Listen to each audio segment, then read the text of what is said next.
Olá, eu me chamo Isabela e no vídeo de hoje nós vamos discutir um assunto muito importante: luta antimanicomial. A liberdade é o melhor tratamento.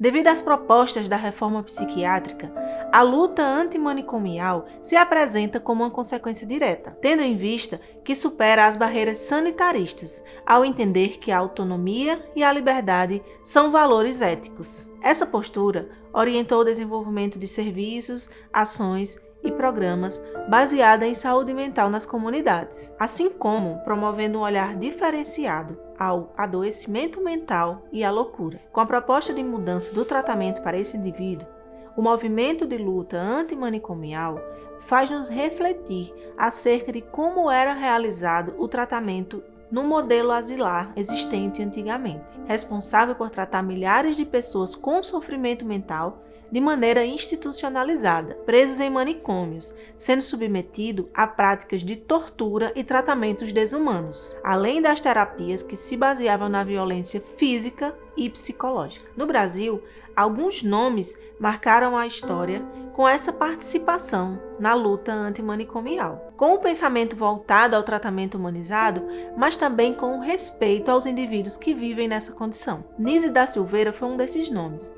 Ela questionava, por exemplo, o uso de técnicas como eletrochoque e a lobotomia como tratamento para o adoecimento mental, propondo que eles substituíssem por terapias como a arte-terapia, que reconhecessem as potencialidades do sujeito e tivessem um olhar mais amplo sobre a saúde mental. Mediante o acesso às histórias desses indivíduos que viveram presos por muito tempo, a gente percebe como houve a quebra de vínculo com o ser próprio, com a família e com a comunidade, e como a utilização dos manicômios machuca a dignidade do ser humano. Nesse sentido, refletir acerca dos manicômios na reforma psiquiátrica abrem propostas para novas intervenções terapêuticas para os que sofrem mentalmente, a fim de alcançar a integralidade no cuidado em saúde mental.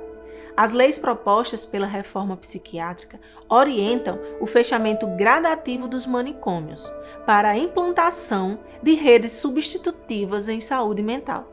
Os sujeitos que eram submetidos a longos períodos de internação eram levados de volta à sua família, e aqueles que por algum motivo não se adaptavam a esse retorno eram encaminhados às residências terapêuticas, e lá eles construíam um novo projeto de vida e um novo contexto em saúde mental era criado.